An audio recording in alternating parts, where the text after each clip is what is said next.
Good morning, students. Welcome to Beginning Band. Today we're going to talk about an instrument that everyone knows and a lot of people love to play. That instrument is the trumpet. Now, when playing the trumpet, we have 3 valves, a few slides, a bell, and a mouthpiece.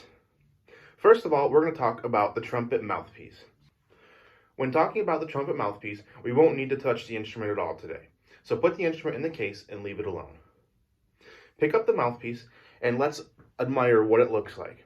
So the mouthpiece has a rim, it's the outer part here, and it's got a small little hole in the center of it. On the back side, the hole is a little bit bigger as it leads into the instrument.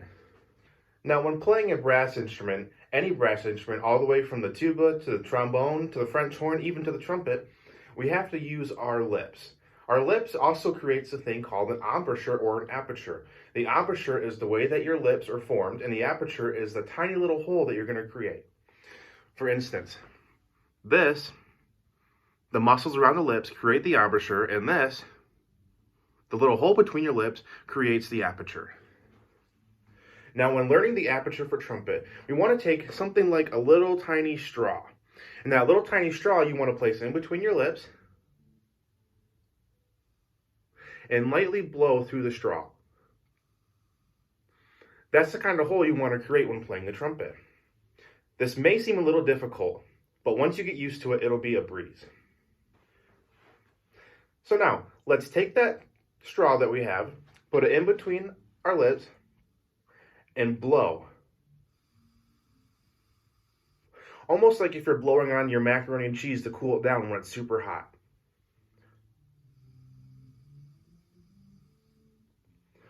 Now, when playing a brass instrument, we want to use a lot of air to get a clear tone. So what we're going to do, we're going to take that and we're going to blow a steady and forceful air. So we're going to go, but through the straw.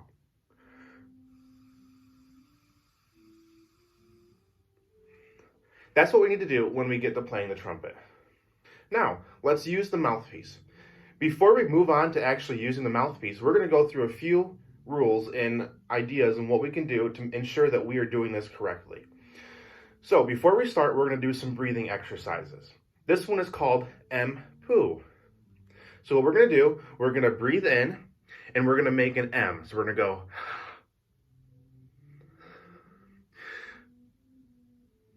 And when you make that M, you want to make sure that your lips are almost like you're going to say the M as in the letter. So M. And then after that, we're going to breathe out on a poo. So, M, poo. And you see you have that little hole created when I said poo. That's the type of form of the embouchure and aperture that we want when we're playing the trumpet mouthpiece. So, now let's take the mouthpiece. We're going to hold it with 3 fingers. We have the ring finger, the pointer finger, and your thumb. We're going to just put it up against the lips and we're just going to blow as we're doing M, poo.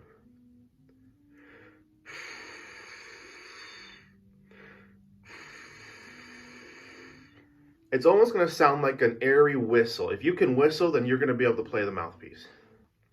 So, now that we know the idea of M-poo and we have the air traveling through the mouthpiece, we're going to let our lips attach to that air and it's going to create a buzz.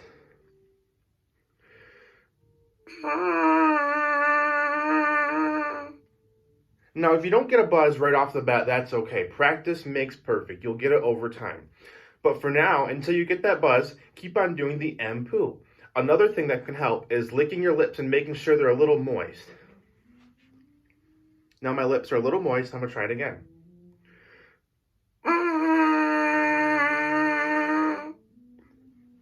And that's what a mouthpiece buzzing is going to sound like for a trumpet. But one more note. When playing the trumpet, we have 2 big pieces of meat right here called our lips. Like I said, that's going to create the embouchure. But we want to make sure is that the mouthpiece is so small that it's going to reach 50 and 50. So half the mouthpiece is going to be on the lower lip, and the other half is going to be on the upper lip. So it should look like this. That can also help you create a very successful buzz. As well as learning how to do the M-poo breathing and buzzing exercise, goes like this, M-poo.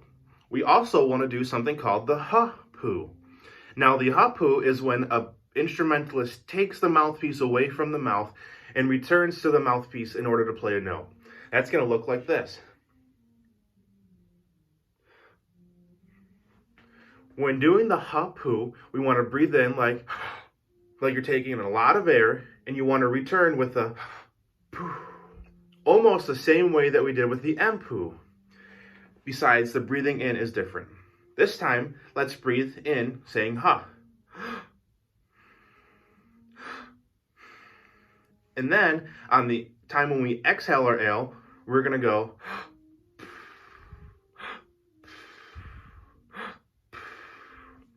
That right there should be the same exact way when you're doing the first exercise of M-poo. Now, let's put it to the mouthpiece and only breathe into the mouthpiece.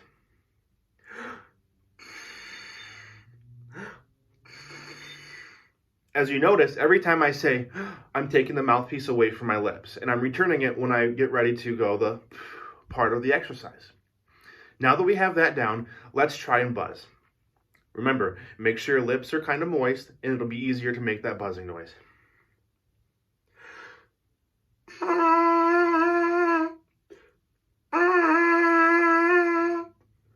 And that is the idea of ha-poo.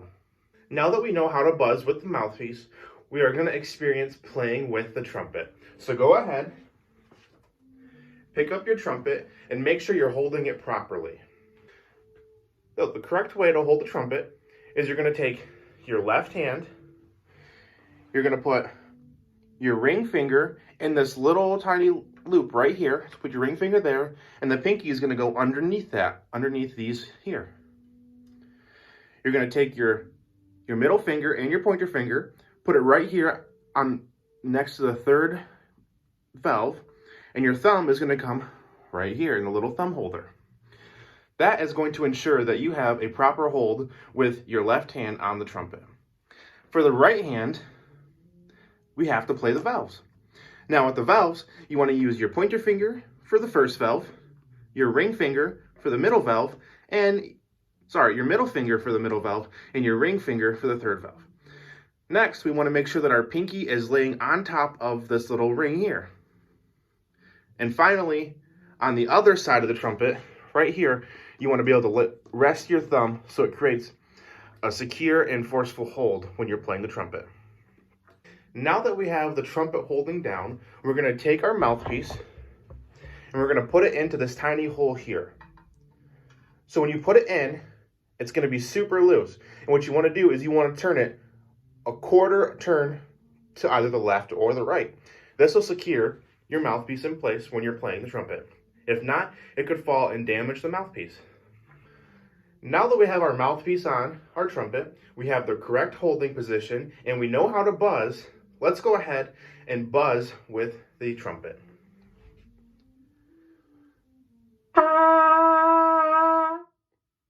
That is a G on the trumpet. That is the second line of the staff. We'll soon learn about more notes and the staff names and note names in the future. As well as playing the G, which is no fingers down, we can also play our starting fundamental note, a C, which is also 0 fingers. That, compared to a G, is just a lower sounding note.